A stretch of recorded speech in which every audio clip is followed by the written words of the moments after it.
കാസർഗോഡ് ജില്ലാ senior school football team സെലക്ഷനിൽ ക്രമക്കേട് ആരോപിച്ച് കളക്ടർക്കും വിദ്യാഭ്യാസ മന്ത്രിക്കും അടക്കം പരാതി നൽകി ഫുട്ബോൾ താരമായ മുഹമ്മദ് റഫീഖ്. 17-കാരനായ മുഹമ്മദ് റഫീഖ് FC കൊച്ചിൻ താരമാണ്.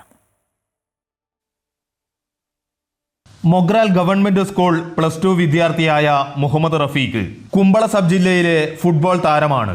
ചെറുവത്തൂരിൽ വെച്ച് ജില്ലാ ടീം സെലക്ഷനായി നടത്തിയ മത്സരങ്ങളിൽ മുഴുവൻ സമയം കളിക്കുകയും മുഹമ്മദ് റഫീഖ് ഗോൾ നേടുകയും ചെയ്തിരുന്നു. എന്നാൽ ടീം സെലക്ഷൻ നടന്നപ്പോൾ അതേ ടീമിലെ സെമിയിൽ പോലും കളിക്കാത്തവരും റിസർവ് താരങ്ങളുമായ വിദ്യാർത്ഥികളെയാണ് ജില്ലാ സീനിയർ സ്കൂൾ ഫുട്ബോൾ ടീമിലേക്ക് തെരഞ്ഞെടുത്തുവെന്നാണ് പരാതി.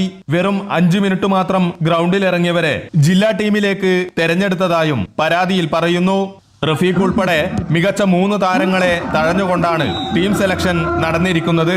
ഇതിൽ അന്വേഷണം ആവശ്യപ്പെട്ട് ജില്ലാ കലക്ടർ, വിദ്യാഭ്യാസ മന്ത്രി, ജില്ലാ വിദ്യാഭ്യാസ ഓഫീസർ എന്നിവർക്ക് പരാതി നൽകി. പരാതിയായിട്ട് ഞാൻ മുന്നോട്ട് വരുന്നത് എൻ്റെ മകൻ്റെ ഏതായാലും ഇപ്രാവശ്യം സ്കൂളിലെ കഴിഞ്ഞ ഡിഗ്രിക്ക് പോകുന്നത്. ഇനി വരുന്ന തലമുറ വരുന്ന കുട്ടികൾക്ക് ഇങ്ങനെ സംഭവിക്കാതിരിക്കട്ടെ.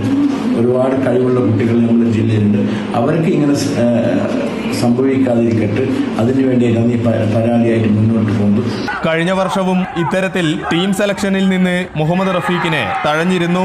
അന്ന് ജേഴ്സി നമ്പർ മാറിയെന്നായിരുന്നു അധികൃതർ നൽകിയ വിശദീകരണം. എറണാകുളം, കാസർഗോഡ് എന്നിവിടങ്ങളിൽ നടന്ന യൂത്ത് ലീഗ് മത്സരങ്ങളിൽ Malabar FC, United FC Cochin എന്നിവയ്ക്ക് വേണ്ടി ജേഴ്സി അണിഞ്ഞ താരത്തിനാണ് ഈ ദുരവസ്ഥ നേരിടേണ്ടി വന്നത്. അമൃത ന്യൂസ്, കാസർഗോഡ്.